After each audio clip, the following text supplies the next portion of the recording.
telinga. Okey, jadi kita ambil apa yang ditulis di share disebut adalah apa dia? Yang besar adalah telinga dah. Sebab telinga tu dia banyak faedah di akhirat. Mata tu banyak faedah di dunia.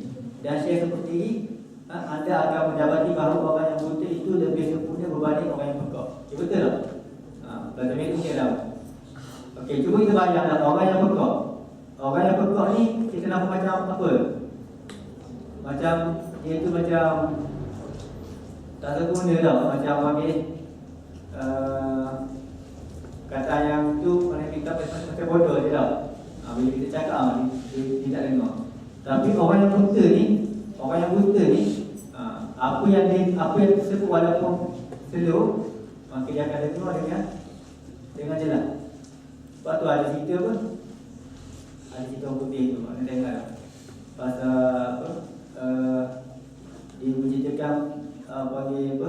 Kehidupan orang yang buta, sehingga dia boleh nampak perkara-perkara yang lain. Tu panggil apa? Imajinasi orang barat. Tapi kita boleh ambil bahawa orang yang buta ni sebenarnya dia akan apa? Dia akan celik mata hati dia. Cuma dalam ni dia ada perbincangan dia.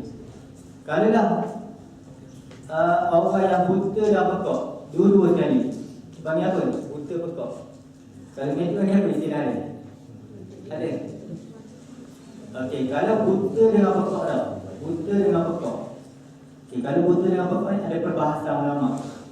Kalau dia buta dengan pekak selepas balik, maka selepas daripada dia tetap ada dosa dan pahala. Maknanya dia ni mukallaf juga. Tetapi kalau dia buta dan pekak sejak lahir, maka lepas tu dia bukan mukallaf. Maknanya dia terikat dengan dosa dan pahala. Faham tak? Sebab bila buta dan pekak sekali tu ni, cuba kita bayang, buta dan pekak. Kalau orang buta dia boleh guna telinga tau. Tapi kalau orang yang buta dan pekak, seolah dia ni tak ada perkara untuk dia buat taklifah sebagai seorang mukallaf yang sempurna. Payah. Sebab tu, boleh faham? Kalau dia buta dan pekak selepas dia balik. Sebab apa? Sebab sebelum tu dia dah tahu dah macam mana nak solat, macam mana dengan hukum-hukum yang lain. Jadi bila mana dia buta di pertengahan umur dia tu, contohnya umur 20, maka selepas umur 20 tu dia kena buat sekadar yang dia mampu. Maknanya dia terikat dengan dosa dan pahala sebagai mukallaf. Tetapi kalau dia ni buta dan pekak sebelum daripada umur balik, maknanya umur 6 tahun tu dah buta pekak dah, maka dia tidak kenal masa tu apa dia hukum hakam, fiqh dan perkara yang wajib dia laksanakan. Maka pada tu dia bukan mukallaf dan panggil istisnaiyah, maknanya perkecualian pada dia untuk dia tidak melaksanakan panggil perkara-perkara yang diwajibkan. Okey, faham tak? Ya. Maka untuk bersyukur nikmat pendengaran anda adalah memelihara. Ini perkara yang kita dengar daripada yang pertama juga. Contohnya umpatan. Umpat. Umpat ni kita dah sebut lagi sebab belakang tu akan ada. Halang. Apa dah lagi kalau main kerunan dan kerunan lagi tu? Ya. Sebab tu bila sebut dalam masjid, mungkin kita tak tahu masa kita main yang benda tu ada orang yang sembahyang. Sebab tu lah kalau kita boleh elok buat majlis dalam masjid, kita elok. Ada majlis perkahwinan. Sebab tu kita cuba kita faham kondisi masjid. Dia ada masjid tempat sembahyang dan dia ada dewan munasabah dipanggil. Dewan munasabah, Qur'an munasabah. Maknanya Qur'an hari-hari pun kebesaran atau kerahian. Sebab apa dia nak asingkan dua tu? Sebab bukan tadi lah. Cuba kita bayar bila kita pasang perkara yang boleh mengganggu orang lain yang ada sembahyang pada waktu itu, maka pada waktu itu apa yang dibuat tu jadi haram. Jadi faham? Jadi sebab tu dalam ni saya sebut janganlah anda tertipu dengan mereka yang menghalalkan sunat-sunat itu. Bila mana kita tahu benda ni boleh, semua tempat boleh tak? Apa boleh ya? Sebab sekarang ni ramai ada yang panggil nak mengingati Nabi tau dengan apa? Qasidah. Qasidah tu boleh. Tapi bila mana dalam masjid dengan alat-alat gendang ataupun dengan alat-alat muzik, maka pada waktu itulah hukum jadi berubah. Sebab apa? Dalam masjid. Itu masih dia boleh faham. Dia boleh faham tak? Kan dia kata ni ustaz ni lain ke saya? Berapa ni? Okey, sebab benda ni boleh ada boleh buka apa panggil fatwa kebangsaan Malaysia. Di dalam tu memang dibuat satu list fatwa-fatwa yang terbaru. Dan bulan datang itulah ni anda cek tadi. Memang ada fatwa tu. Fatwa yang Dr. Mazhar tu khusus pada ayat Al-Quran. Tetapi kalau fatwa yang kebangsaan dia lebih umum. Semua perkara, sama ada alunan ke, asma sunnah ke, ataupun gendang dan sebagainya yang boleh mengganggu orang yang sedang bersolat, pada waktu itu dah jadi haram. Okey, tuan. Ini kerana okey. Siapa baca? Anda baca? Kita gila-gila ya. Kalau ni muslimah baca pun boleh. Cuma ada makna tu je lah. Lepas ni insya-Allah. Sama-sama kita nak ambil keberkatan, insya-Allah. Ini kerana hujah mereka bercanggah dengan Al-Quran dan hadis Nabi SAW. Maka anda adalah memelihara pendengaran anda daripada mendengar perkataan yang keji dan sia-sia. Okey, jadi kalau kita boleh elok, kita ni ada dua pilihan. Yang pertama, atas kita tu ada Al-Quran. Yang kedua, tanah kita ni nak dekat kepada nyanyi-nyanyi yang ada. Okay, pada waktu itu kita tengok, kita ngaji. Kalau tak ngaji, kita ambil kuat kita ngaji. Faham tak? Sebab apa Syekh sebut ni? Sebab kadang-kadang bila kita panggil apa kita tertipu dengan hukum yang kata boleh tu. Memang hukum boleh. Tapi kalau dah sepanjang masa dah balik kelas, okey pasang lagu apa? Release tension dah. Lepas tu sampailah ke malam, lepas tu tidur, bangun tidur, pasang lagu sikit, lepas tu pergi kelas pula. Kalau ni memang bermasalah. Jadi kita ambil perkara tu sekadar je. Nyanyian ni. Nyanyian ni satu reka. Ibadat kau reka ni. Nasyid-nasyid ke apa ke, walaupun benda tu nasyid. Tetapi kalau lah benda tu melebihi amalan yang kita buat, contohnya mengaji, contohnya solat-solat sunat dah, solat sunat duha, solat sunat rawatib, zikir harian kita. Kalau benda-benda yang asalnya harus tadi tu boleh mengganggu perkara-perkara yang kita buat amalan harian kita, maka maknanya kita berkenal itu adalah perkara yang lalu. Kita nak main apa? Apa ni game tu? Dosa. C-O? C-O-C. Okey, dosa, C-O-C, PES ke tak? Okey, dulu tak? Dulu tak? Kalau dah benda tu kita betul-betul sehingga amalan yang kita patut buat, kita tak buat. Mengaji, kita tinggal. Maka benda tak itu kita kena faham. Benda tu jadi lagu. Maka kita kena tinggal. Ini kerana mereka yang mendengarnya turut bersekongkol dengan mereka yang menuturkannya, berkongsi pada dosa pertuturan yang haram tersebut. Okey, kalaulah nyanyian yang melibatkan aurat perempuan, contohnya suara perempuan, maka kita dengar ni, kita bersekongkol maknanya dan mendengar perkara-perkara yang haram tadi.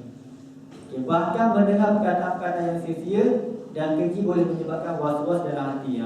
Ni matlamat Syekh sebut ni. Apa dia? Bila mana kita dah terbiasa dengan perkara-perkara tadi tu, akhir sekali kita akan jadi penyakit was-was dalam hati.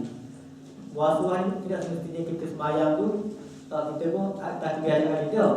Was-was ni kita akan rasa tidak yakin dengan apa yang kita belajar. Tu was-was juga. Bila mana Allah Ta'ala sebut orang yang beriman ni dijanjikan syurga dah. Okay, bila kita ada penyakit was-was dalam hati ni, kita rasa tak apa, umur kita panjang ni, umur kita baru 21 muda lagi. Itu masuk was-was tu. Sebab kita kena ingat mati ni tidak kena usia. Tetapi ada was-was dalam hati kita, tak apa, umur kita muda lagi dah.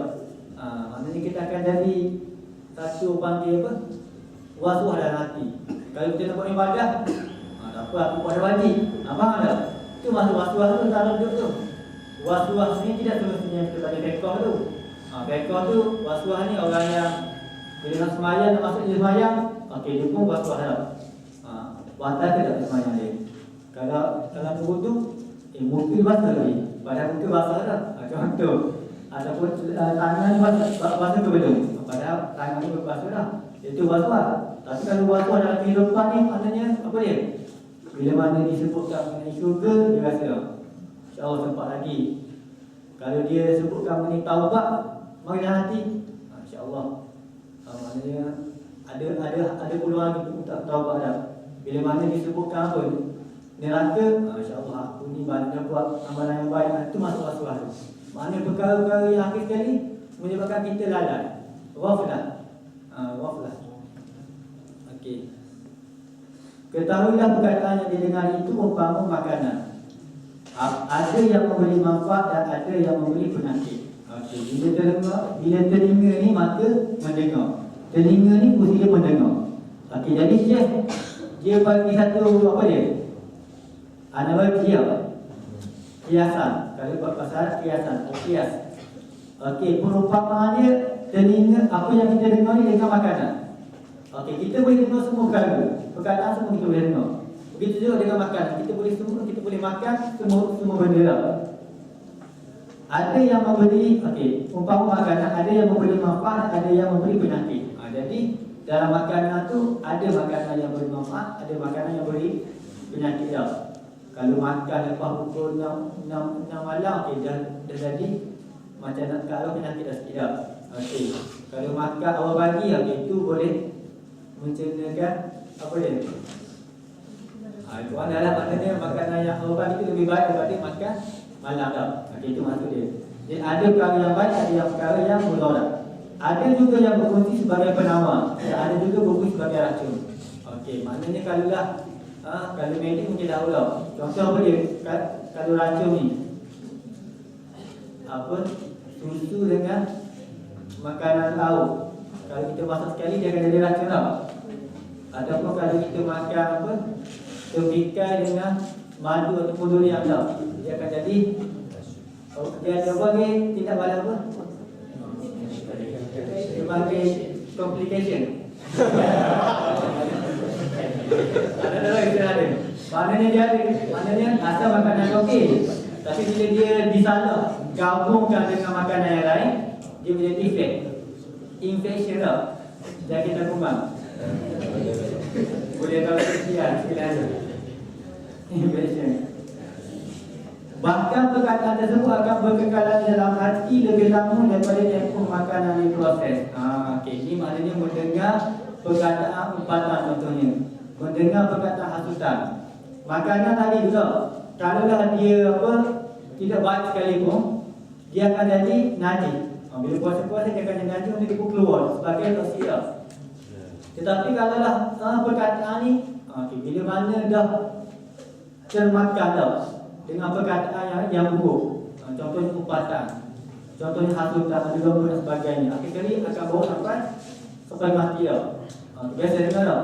Aku ni ada juga.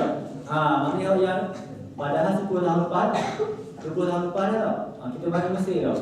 Kita buat salah ke kawan kita tu dekat asrama masa form 1 dah. Sebut lagi masa ni dah. Aku ingat masa kita tak kata dulu dah. Contoh, bawa makanan tak bagi orang yang contoh. Maknanya kita dah. Maknanya benda-benda yang berkaitan dengan hati ni lebih-lebih lagi dengan perkataan, maka dia akan simpan apa lebih-lebih. Itu maksudnya. Kalau makanan ni saya sebab apa dia? Perkataan tersebut akan berkekalan di dalam hati lebih lama daripada tempoh makanan diproses di dalam perut. Kerana makanan akan hilang khasiatnya daripada perut dengan tidur dan perbuatan yang seumpama dengannya. Kadang-kadang ia berkekalan di dalam perut beberapa hari, kemudian hilang bersama enzim yang mencairkan makanan. Maknanya Syekh ni hebat juga dalam perbuatan. Dia tahu, maknanya dikaitkan dengan proses makanan itu dalam badan kita. Manakala perkataan pula, apabila terlekat pada hati, kadang-kadang ia berkekalan untuk hidup. Kadang-kadang ada yang mana masih lama dah, dia akan pegang perkataan tersebut. Sekiranya perkataan tersebut jahat, maka ia akan menjadi fitnah dan mendatangkan was-was, bahkan yang mampu menyebabkan kebinasaan yang besar. Maknanya boleh menjadi dendam lah. Dendam kesumak. Dendam kesumak. Maknanya dendam kesumak ni kalau kita dulu lah, Kalau dulu kan cerita pendekar juga. Cerita pendekar, cerita Melayu kan? Biasa kan cerita pendekar. Cerita apa lagi? Maknanya cerita zaman itu lebih bermotifkan dendam. Bila keluarga kena bunuh, maka dendam. Tujuh keturunan kita tidak akan maafkan keluarga dia dah. Macam tu pada Islam je dah. Yang kena bunuh tu, yang membunuh saja kena hukuman dah. Keluarga dia kena tembak. Itu maksud dia. Ini dendam kesumat. Ini penyakit. Maka orang yang berakal adalah bersungguh-sungguh memelihara pendengarannya dan segala anggotanya yang lain sebelum ia dipersoalkan pada hari kiamat untuk mana firman Allah Ta'ala, inna as-sam'a wal basara wal fu'ada kullu ulaika kana anhu mas'ula. Semuanya pendengaran, penglihatan dan hati, semuanya itu akan dipersoalkan oleh